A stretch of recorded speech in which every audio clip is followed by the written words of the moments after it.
Perkenalkan, nama saya Veronica Girsang dari kelas 10 MIA 5. Di sini saya akan menjelaskan tentang sejarah dan pengertian uang, syarat-syarat uang, jenis-jenis uang, dan fungsi uang.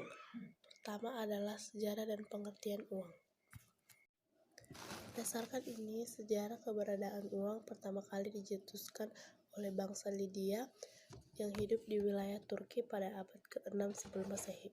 Uang tersebut terbuat dari campuran emas dan perak dan berbentuk seperti kacang polong. Pengertian uang.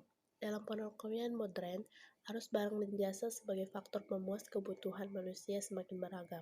Tukar-menukar dengan sistem barter ini mempunyai beberapa kelemahan, di antaranya: A. Sulit menemukan orang yang secara langsung membutuhkan benda-benda yang akan ditukarkan. B. Orang tidak mudah memperoleh barang yang dapat ditukarkan dengan nilai pertukaran yang kira-kira sama tingginya.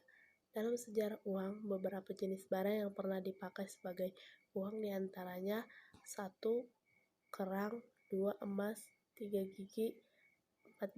Binatang, 5. Kulit, 6. Perak, dan sebagainya. Yang kedua adalah syarat uang. Uang yang telah disepakati oleh masyarakat harus memenuhi 7 syarat. Yang pertama ada jaminan.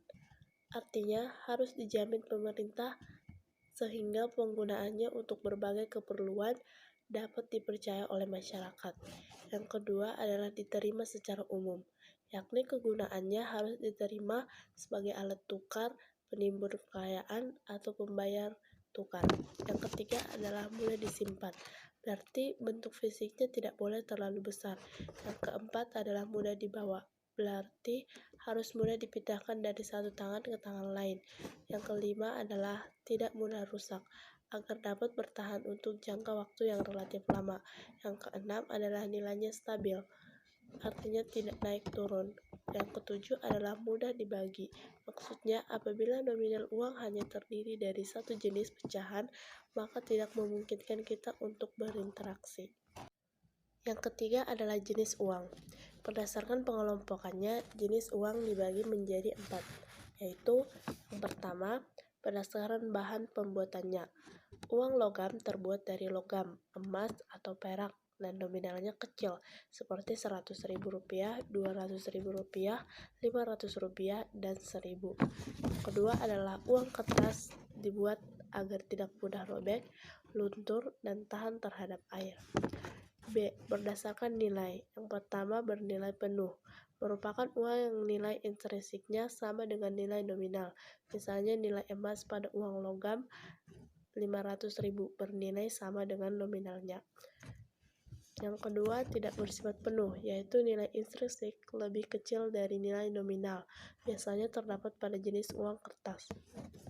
C. Berdasarkan lembaga yang menerbitkan. 1. Uang kartal diterbitkan oleh Bank Sentral, yaitu Bank Indonesia, serta digunakan oleh seluruh masyarakat dalam bentuk logam dan kertas. Kedua adalah uang giral, diterbitkan oleh Bank Umum dalam bentuk cek atau belir giro. D. Berdasarkan kawasan. Yang pertama uang lokal, hanya berlaku di satu negara tertentu, misalnya mata uang peso hanya digunakan di Filipina. Yang kedua adalah uang regional, berlaku di suatu kawasan yang lebih luas daripada uang lokal. Misalnya mata uang euro seperti dapat digunakan beberapa negara seperti Spanyol, Jerman, dan lain-lain. Yang ketiga adalah uang internasional, berlaku di seluruh dunia sebagai standar pembayaran, contohnya dolar. Yang keempat adalah fungsi uang. Menurut ilmu ekonomi, uang digunakan sebagai alat perantara dalam berdagang dan memiliki 2 kelompok fungsi, yaitu A. Fungsi asli. 1. Uang sebagai alat tukar guna mempermudah kita untuk mendapatkan suatu barang. Kedua adalah uang sebagai alat tukar, mampu menentukan besaran nilai suatu barang. B. Fungsi turunan. Yang pertama adalah uang sebagai alat pembayaran berbeda dengan uang sebagai alat tukar. Maksudnya di sini adalah ketika uang dibayarkan tanpa ditukar dengan benda atau jasa apapun, contoh membayar pajak. Yang kedua, uang sebagai petunjuk harga, memiliki nilai yang berbeda-beda. Misalnya, harga jeruk 1 kg 8.000, sementara harga apel 9.000. Yang ketiga adalah uang sebagai alat pembayar utang, digunakan untuk melunasi utang piutang.